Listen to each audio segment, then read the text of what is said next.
नमस्कार दोस्तों, मेरा नाम है शुभजीत भट्टाचार्य। आप लोग देख रहे हैं शुभ टीवी। देखिए, जो लोग मेरे चैनल पे पहली बार है सबका नाम भूलना और बेल जरूर प्रेस करना। इससे क्या होगा, मैं जो भी अपना फ्री नोटिफिकेशन चला जाए। और लाइक शेयर कमेंट करना भूलना बिल्कुल फ्री है। चलिए तो फिर शुरू करते हैं। देखिए, कल आपको मैंने एस्ट्रोलॉजी के योग के बारे में बताया था। दो तरह के योग है, एक है हाउस का योग एस्ट्रोलॉजी में, और एक है दूसरा प्लेनेट का योग। और हाउस का योग के बेनिफिट आपको मैंने कल बताया था। उसमें से आज आपको बताऊंगा परिवर्तन योग के बारे में।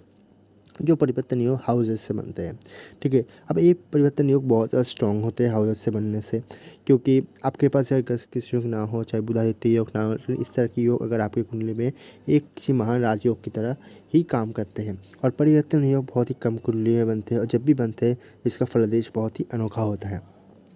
जब भी इसकी दशांतर दशा पत्यांतर दशा आएगी, ये हमेशा एक्टिवेट रहते हैं घर, और हमेशा इसका फल आपको मिलेंगे ही मिलेंगे। तो देखिए, परिवर्तन योग बनता कैसे, बहुत आसान है।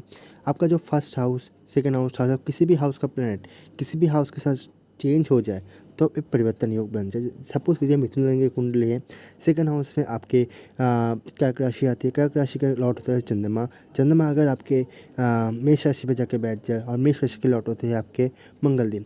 मंगलदेव आपके सेकंड हाउस में मतलब कर्क राशि में बैठ जाए तो परिवर्तन योग होता है। इसी तरह मेष लग्न की कुंडली में अगर सेकंड हाउस में शुक्रदेव आ जाए, शुक्रदेव और आपके फर्स्ट हाउस के लॉस जो मंगल देव होते हैं, मंगल और शुक्र परिवर्तन कर ले एक साथ, मंगल के घर पे और आपके शुक्र के घर पे बैठ जाए तो ये भी मोहन राजयोग की तरह परिवर्तन योग कहलाता है। अब देखिए, बहुत ही बढ़िया है। मतलब ये समझ लीजिए, राजू जो कलकत्ता में रहता है वो रमेश के घर पे जो राजस्थान में है वहाँ पर जाकर रहने लगा, और रमेश जो है राजू के घर पे आके कलकत्ता में रहने लगा। अब क्या होगा, रमेश राजू के घर हमेशा देखेगा, उस घर में कोई भी खुरापाती है, कोई भी गलत काम नहीं करेगा, क्योंकि उसको पता है कि उस राजू उसके घर पे बैठा है, उसके घर पे रहता है। तो वो भी अगर यहाँ पर कुछ करेगा तो राजू भी उसके घर पे कुछ पूरा कर सकता है।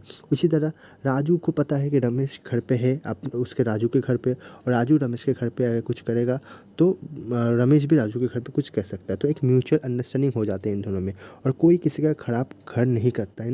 दोनों एक घर को देख रहे रहते हैं, कहीं टूटा फूटा है तो दोनों एक्सरसाइज कर लेते हैं।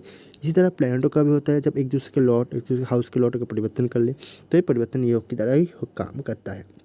अब देखिए, फर्स्ट हाउस का लॉट अगर सेकेंड हाउस के लॉट के साथ परिवर्तन कर ले तो क्या होगा, इंसान जो होगा तो वो हमेशा भागने दौड़ने में रहेगा परिवार को संतुष्ट करने के लिए, परिवार को एक मतलब खुशी देने के लिए हमेशा सेक्रीफाइस करेगा, हमेशा कर्तव्य भी निभाएगा अपने फैमिली रिलेटिव को हमेशा सुखी करने के लिए। कहीं ना कहीं इसकी वजह से बहुत ज़्यादा पैसा खर्च होगा। अगर फर्स्ट हाउस का लॉस थर्ड हाउस के साथ ट्रांजेक्शन कर ले तो क्या होगा, इंसान मेहनत करेगा, दौड़ेगा, भागेगा, लेकिन कहीं ना कहीं इंसान का पैसा आएगा, धन आएगा, बहुत सारे दोस्त बनेंगे, सोशल नेटवर्क बहुत ही ज़्यादा स्ट्रांग होगा। अब देखिए, जो first house, fourth house, seven house, 10 house होता है, एक केंद्र के घर होते हैं, और केंद्र के घर में बाई नेचुरली एक पॉजिटिव हाउस होते हैं। जब भी एक घर हमेशा पॉजिटिव भी रिजल्ट देते हैं। और आपके सेकंड हाउस, आपके फिफ्थ हाउस, आपके 8th हाउस और आपके 11th हाउस जो हाउस होते हैं, इसे हम हाउस ऑफ इफेक्ट कहते हैं। मतलब यहाँ पर आपको मेहनत करना पड़ेगा, और मेहनत जितना ही करेंगे उतना ज़्यादा आपको परिणाम मिलेगा। जैसे आप अपने जैसे बानी करेंगे, आप अपने जैसे घर को सुंदर रखेंगे लोग, ऐसे ही आपको इफेक्ट मिलेगा, ठीक है। आप अपने जितना नॉलेज बनाएंगे, ज्ञान बनाएंगे, उतना ही आपको बेनिफिट होगा। आप जितना आप जितना संपत्ति अपने पास रखेंगे, जितने लाइफ इंश्योरेंस करेंगे, उतना ही आपको बेनिफिट मिलेगा। इसी तरह 11 हाउस जितना अपने दोस्त बनाएंगे, जितना अपना इनकम के रास्ते बनाएंगे, उसी तरह आपको प्रॉफिट मिलेगा।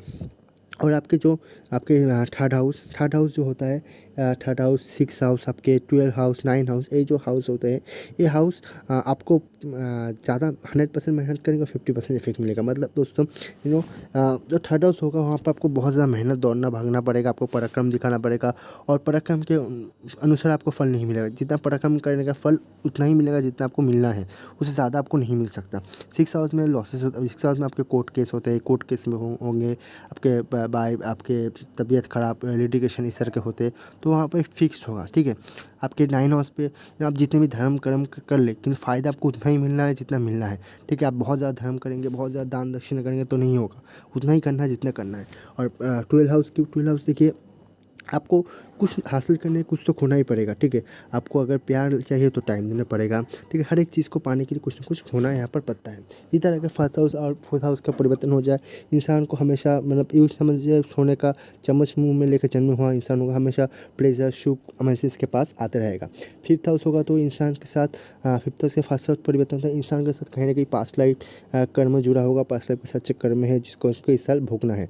अगर फर्स्ट हाउस के साथ सिक्स्थ हाउस का परिवर्तन हो जाए, इंसान कहीं न कहीं रोग से लड़ता है, रोग से जूझता है और खुद उस रोग को बुलाता है। मतलब दोस्तों ये समझ लीजिए उसको शुगर हुआ है, उसको बहुत मेहनत से सही किया, फिर मीठा खाने लगा, फिर से शुगर होने लगा। इसी तरह वो खुद रोग को बुलाएगा, खुद बीमारी को बुलाएगा, खुद उसको भगाए, फिर से उस रोग को बुलाने लगेगा। अगर सेवन हाउस के साथ हो जाए तो क्या होगा, इंसान पब्लिक इनकी तरह अट्रैक्टेड होंगे और पब्लिक को अटैक करने इनको पसंद आएगा। एट हाउस के साथ क्या होगा, इंसान को कहीं न कहीं डर अचानक से डर फोबिया होने लगता है और खुद उस फोबिया को ओवरकम करते हैं और कुछ नया एक फोबिया अपने आप भी जन्म ले लेते हैं। और नाइन हाउस के साथ होगा तो इंसान को फिर से पास्ट लाइफ कर्म होगा, पास्ट लाइफ कर्म को भोगना है और उसको अच्छे कार्य के लिए लगाएंगे, धर्म करेंगे, उतनी रुचि रहेगी और कहीं न कहीं एक अच्छे कहीं न कहीं पिता माता या फिर कोई ना कोई इनके लिए लाइफ में सपोर्टेबल रहता है। अगर फर्स्ट हाउस के साथ टेन हाउस का परिवर्तन होगा तो क्या होगा, इंसान जो है बहुत ज़्यादा मेहनती होगा, वर्क एल्कोहलिक होगा, मेहनत करेगा, 16-17 घंटे काम करेगा और उसको फेम रिकॉग्निशन मिलेगा। फर्स्ट के साथ 11 हाउस का परिवर्तन होगा तो क्या होगा, इंसान बहुत ज़्यादा पैसे के पीछे भागेगा, प्रॉफिट के पीछे भागेगा या फिर ऐसा भी हो सकता है इंसान बहुत ज़्यादा दोस्तों के लिए मदद कर सकते हो और कहीं न कहीं दोस्त इनके पीछे हमें से छुरा भुगते हैं, इस तरह का भी हो सकता है। फर्स्ट हाउस के साथ 12 हाउस का परिवर्तन होगा तो क्या होगा, इंसान जितना भी मेहनत कर ले कहीं न कहीं इनका इंसान का लॉसेस को देखना है।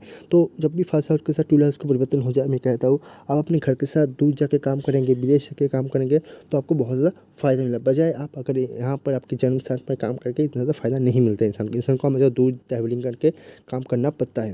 देखिए बहुत ज़्यादा है, जब भी इसके अंतर्दशा प्रत्यंतरदशा आते हैं इंसान को हमेशा फ़ायदा ही फ़ायदा मिलता है इस परिवर्तन योग की तरह, क्योंकि देखिए जितना भी खराब हो ना हो देखिए इतना ज़्यादा बुरा नहीं होता।